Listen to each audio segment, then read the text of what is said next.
The House of Mystery presents Inside Writing, the radio show where authors discuss their writing process in all genres. Welcome back into the House of Mystery. I'm Al Moore, and Mr. Joe Goldberg is here. I'm here. I'm looking at my hazy skies because your Canadian smoke is blocking out my U.S. sun. Thank you very much. Well, we've got to clean that country somehow. And Canada's just the country to do it, too. That's right. You got to clean it out. It's really kind of it's not really smoke, you know. What is it? It's really a drug. It's a drug. And you think it's smoke. And the happiness drug? Yeah. It's going to be. It ain't working on me. Well, you're going to take an extra booster or two, right? You know, you go out and take some big gulps. Yeah. You're not an easy, turnover here. That's going to be one rough of the. But lovable. Yeah, well, if that's what you want to call it. That was my nickname in the government. Gruff but lovable. I bet it was. It was. Yeah. I shan't make that up. Yeah. Well, no. I said shan't. Yeah. The Bosch of government. Well, now today we've got another ex-government man who's in the writing world. And his new book is called Dead Drop, and it's the Handler thriller, and it's book 2. So, Mr. M.P. Woodward, thanks for being here. Hey, Al. Hey, Joe. Thanks for having me. Hey. So, I have to ask, you haven't been on the show before. So how did you get into the writing world? I mean, you have quite the history as being in U.S. intelligence ops and stuff before. And so what got you into the writing part? Well, my background as a naval intelligence officer certainly informed a lot of how I thought about plots and ideas, but it was really the last decade I spent with Amazon in Prime Video, working in the streaming group where I got to meet lots of screenwriters and showrunners and folks like that. That really made me think a lot more about how to put together a story, how to make a compelling, succinct arc, and how to do a better characterization. So it was sort of a combination of those two things. Yeah, so do you like the industry? Of course, I don't want you to talk about Prime bad or good or anything. I'm not saying that, but when you were in that part of the industry, do you like the way it is now with streaming rather than the old just basic cable? I do. I think it's amusing that, we went from having a big cable bundle that cost $150 a month or whatever to now having 15 different streaming services that are all, $5 to $10. But I think the world of on demand is definitely a step forward, and I think being able to choose the content you want is great. And I would say that it enabled and democratized content creation. We went from whatever it was, 50 scripted shows a year to hundreds and hundreds when the streaming services all invest in that. And I think we're starting to see that, pull back a little bit, but I think all that has been really positive for the entertaining, consuming public. Do you think it puts a lot of pressure on writers, people like yourself, to come up with a lot of content when it's been such a boom? Well, I think that's a good problem to have for a writer. Frankly, a writer needs a laptop, and that's about it. Whereas a producer needs a whole bunch of things and somebody to back it and a whole lot of money. So I think that is all generally positive. I do think that streaming in general has had something of an impact on the literary world. 20 or 30 years ago, everybody knew when there was, say, a new James Michener book, or a James Clavell book, and they were big, or Tom Clancy, and they were 1,000 pages and that kind of thing. I feel like the attention span or maybe expectations of the entertainment consumer today has been modified a little bit by streaming. And so now I think the books tend to read a lot more like movies than they used to. Did being around that world, the streaming world, impact your book writing?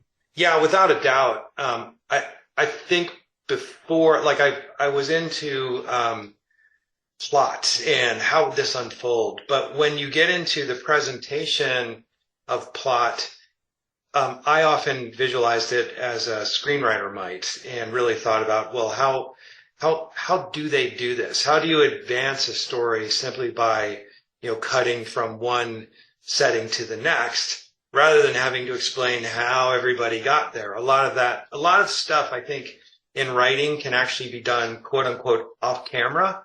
And I think that can help make a story much more succinct and focused. And that's something that I picked up on in the video streaming world.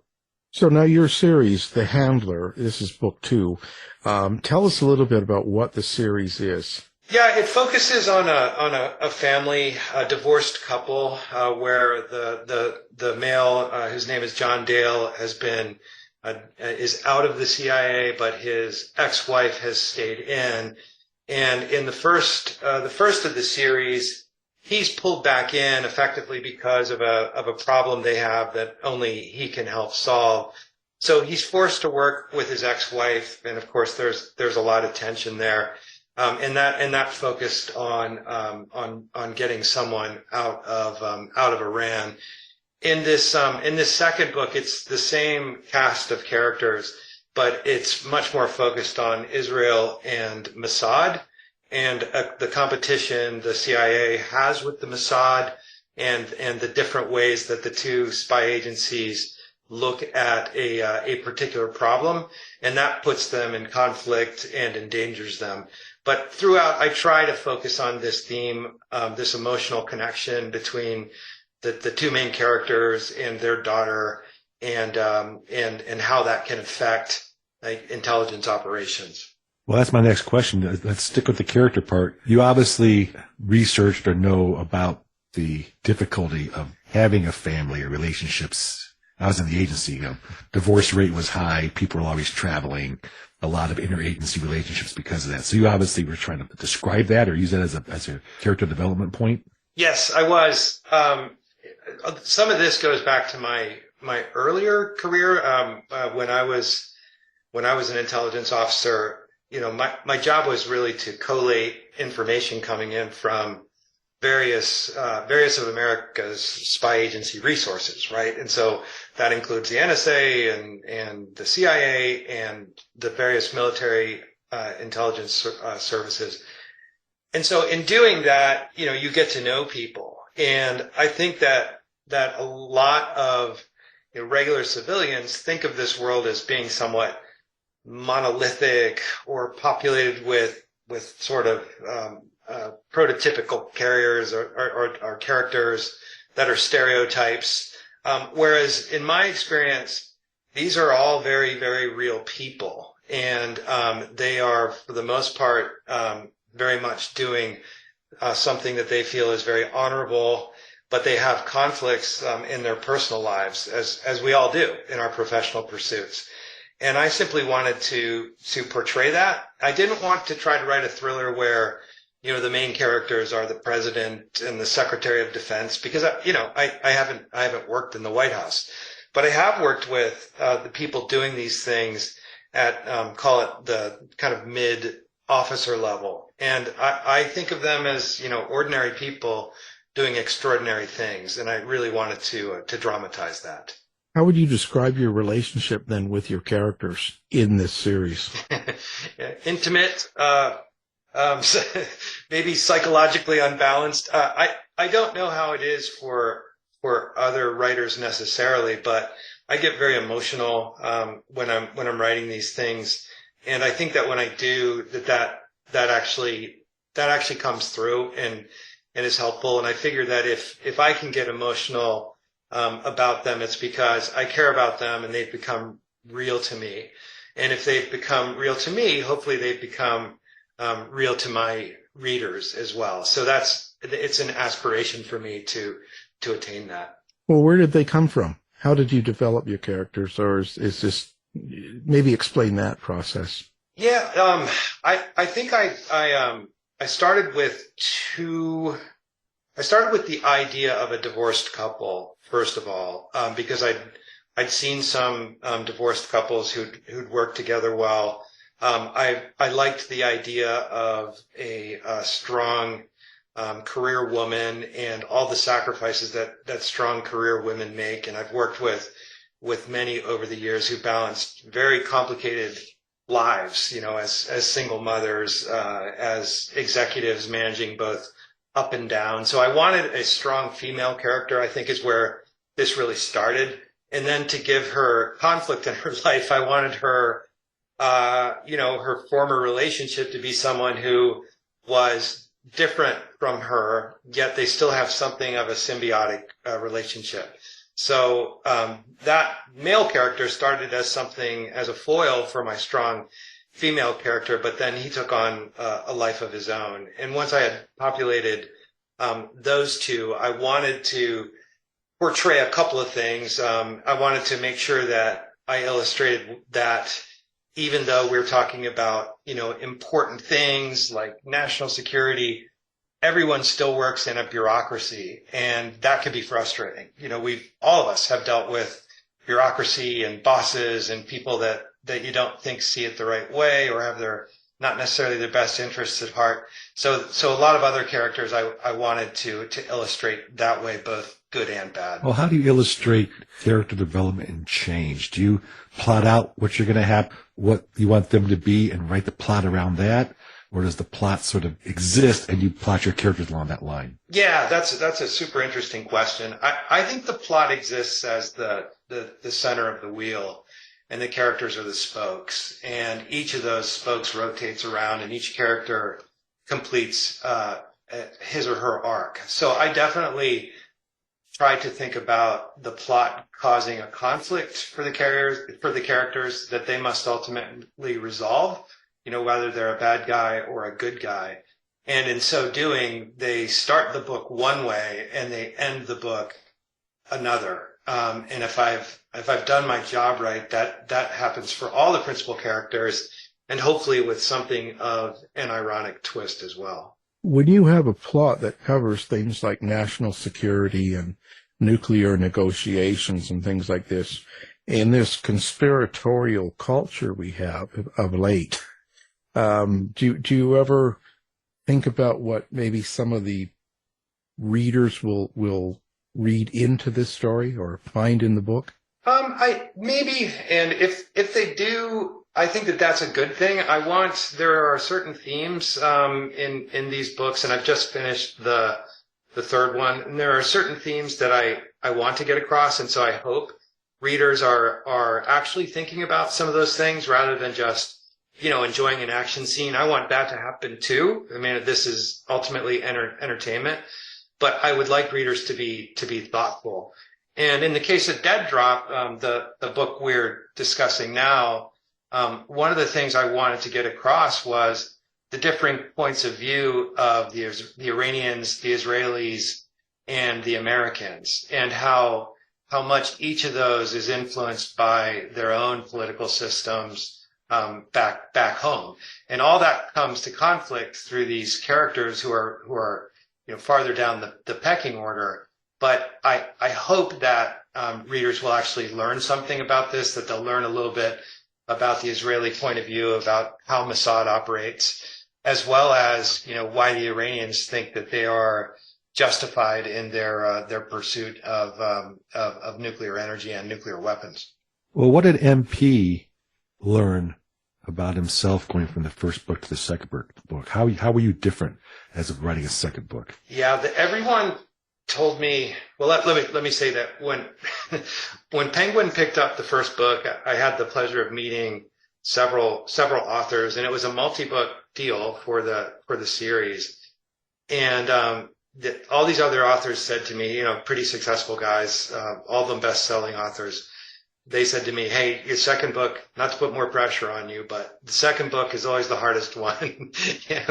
and you need to hurry up and finish it before the first book launches, because in the year between, having gotten a contract and it actually coming out, it feels like nothing happens. But then when the book starts to come out, you're going to be busy. You're not going to have time to write that second book. So I listened very carefully to that advice.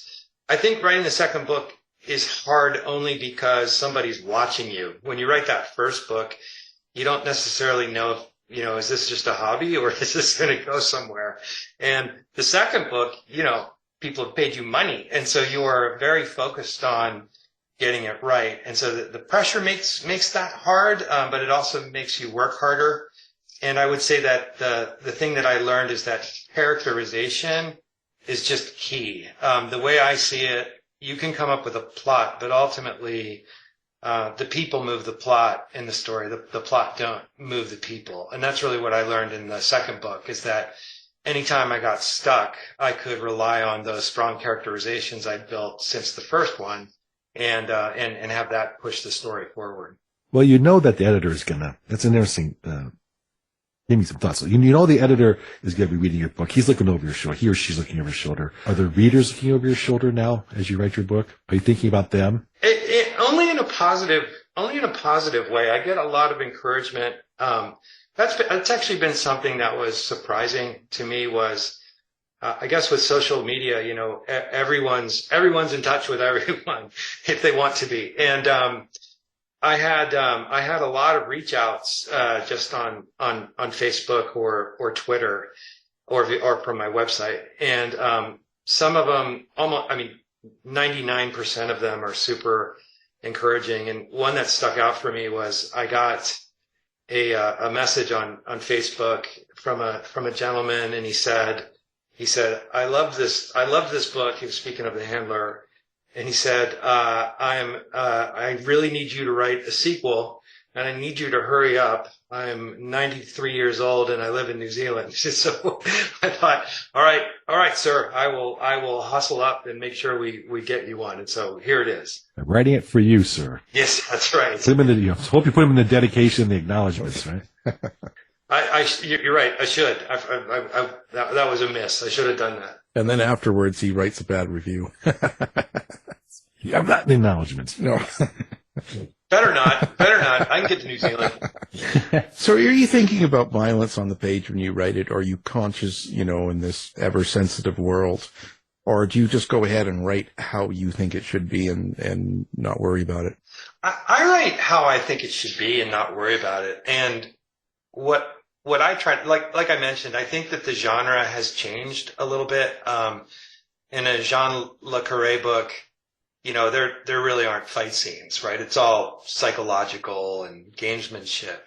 And I think in my books, I want there to be that kind of psychology and gamesmanship, but because the genre has changed to an expectation for action, there's also lots of action. And I never lose sight of the fact that this is ultimately entertainment. And if you've done your job right, the action is the culmination of something rather than just being gratuitous set piece. But when I do get to the action, I try to write it as closely as I can from the character's point of view with whom the reader should be identifying. And in that point of view, I think it is a desperate struggle. You know, I think you're poking eyes out and biting and scratching and clawing and using, you know, whatever weapon you can get your hands on. And so I prefer that to be as gritty as possible because I think that's how it would be. Well, then tell me about your bad guys. How do you create or deal with them as you're creating your good people at the same time? I think one thing that I try to do with my villains is to make it, because these are really geopolitical thrillers. The villains have motivations that the reader might not agree with, and so I want the reader to root against the villains. But I also want the reader to understand why the villain's doing what they're doing. I don't think it can just be a, you know, twirling the mustache, cutout character who's just, you know, a sociopath or a sadist. I think there's a place for that. It's just, I don't think that that's necessarily this genre. So the villains that I have, I want them to be capable. I want them to be strong characters, and so that when they show up, their purpose is that the reader feels real fear for the hero, right? Is really worried, and sort of it's a blood curdling moment just because they know that villain is really capable, and they know that villain's capable largely because that villain believes in what he or she is doing, and they're every bit as good as the protagonist. So that's how I think about it. Do you actually have a subtext or meaning that you want a reader to get, whether it is, something that develops organically as the story comes together, or perhaps something you put in there? Is there some sort of a thing you want, readers to take away besides entertainment? Without a doubt. And I think it's at two levels. One, I think there's a literary level, which is about theme. And, that for me, I won't say what they are. I won't say what they are specifically, but a lot of them are rooted in family, and the value of relationships is a big part of the theme of the entire Handler series. So there's that literary aspect, which hopefully gets illustrated through character development and the character arc. But there is also this aspect, because I'm writing about things that are really taken from the headlines. I'm trying to point out areas that I think are dangerous, that maybe aren't, necessarily in the news every single day, but merit mentioning. And if I've done my job right, I want my readers to learn something about, that situation, or how it's being approached, or potential threats there. And throughout it, like you talk about how it's centered on family and relationships and stuff. I can't help but think that that's important to you, and therefore you probably have drawn from a lot of your own relationships to put into these characters. Yeah, I think so. I think that's something that comes with experience and maturity, right? I have children who are 21 and 23 now, married a long time, have been in a couple different careers. And when you think back over when anyone thinks back, I think, over the experiences they've had, the things that they remember are really the people and the experiences they've had with people and shared experiences. And, when you strip away things like material goods or real estate or any other possessions, our most valuable assets are really the relationships that we have. And a big part, I think, of writing compelling fiction has to do with characters experiencing emotion, over relationships, and also wondering how much they can trust people. That's betrayal is something that happens a lot in life and in fiction, and that's a betrayal of trust. And so this question of who can you trust, how much can you trust, I think putting that in an espionage drama or a geopolitical drama is something that brings the characters to life. Do you think, we were at a party, I'd ask you this question, because everybody's got a book inside of them, right? So you say, do you think anybody can write an espionage book or outside their area of expertise? You've lived it. I lived it. We're writing stuff that we know about. Can people who have not lived it write about it? I think it's a good question.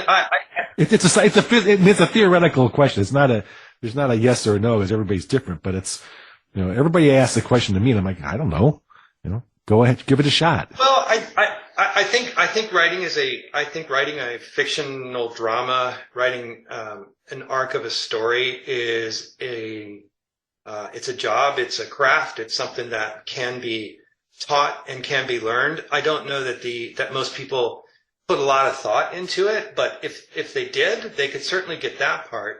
And when it comes to populating it with things like tradecraft, there is a shocking amount of information available today. People call it open source intelligence, or OSINT, and almost anyone really has access to these kinds of tools. And I think we've seen from journalists who haven't necessarily lived the life of a person they're interviewing or writing about in nonfiction, but they do such a good job of explaining it and bringing it to life. I think that proves that, you don't have to have lived it to have done it. Whether anybody can do it is probably more a question of dedication and skill.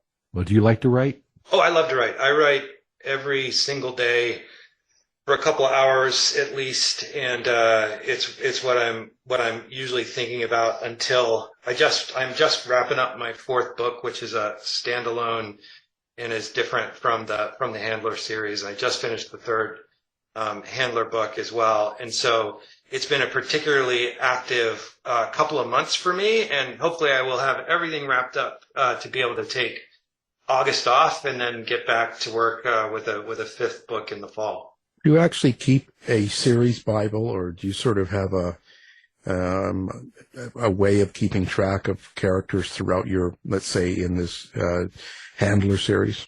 A little bit. I think that I keep notes. I keep a running, what would I call it? A log, maybe?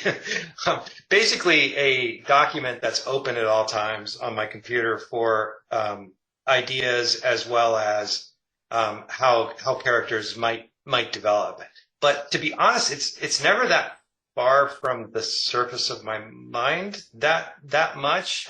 So I don't think it's that challenging to keep up with my main characters. It might be a little more challenging on plot details or minor characters, or how am I going to connect this to that. That's really where I keep journals and things of that nature. Well, how do you research? I know you've been a lot of places. Do you go to the other places you haven't been to and scope out locations, or what's your research process? I do. I was super fortunate in that when I was in the Navy, I was with the U.S. Indo-Pacific Command and worked internationally all over the place, really, the Middle East as well as, kind of the Indonesian archipelago, Australia, et cetera. And then later with Amazon, my job took me to 40 different countries as we were opening up distribution for Prime Video.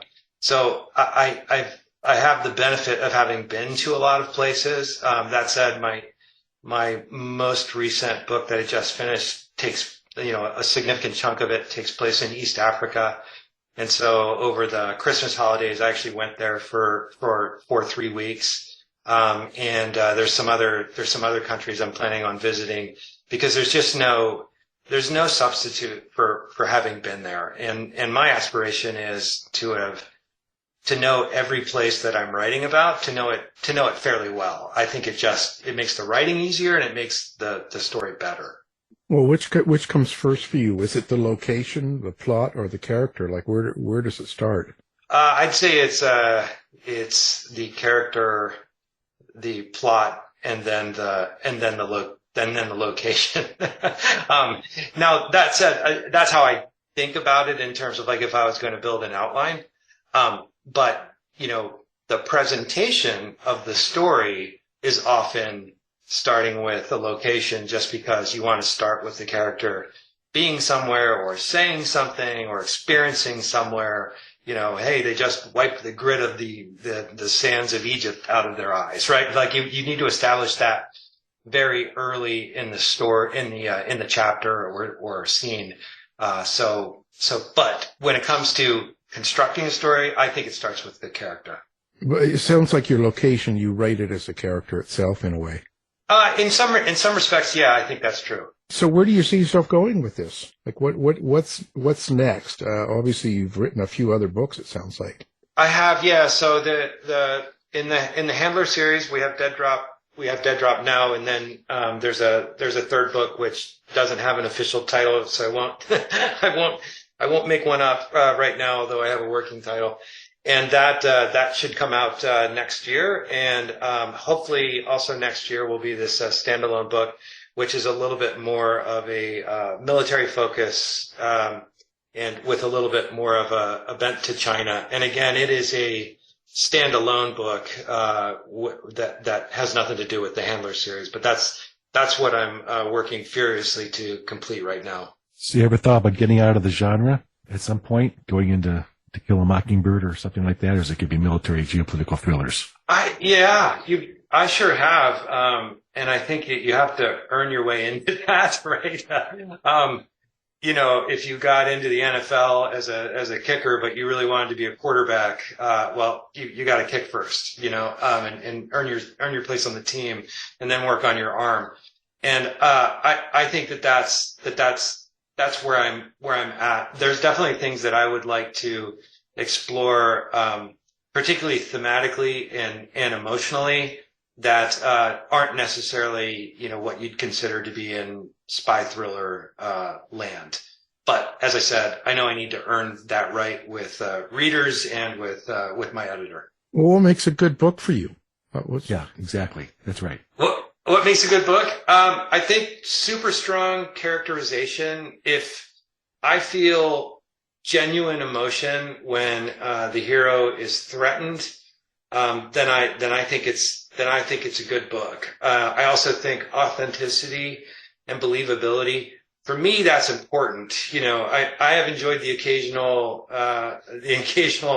fantasy genre, Game of Thrones types of things, but that's not what I'm writing. And so I think for it to feel super compelling, it needs to feel very authentic and as though, hey, this could have really happened. And so that's what does it for me. I get people ask me, hey, what classes and training did you take to be a writer, and what should I take? And I'm like, I don't know. I just started to write. Did you take any formal training yourself, or have any ideas of doing that as you move on to the next step in your writing career?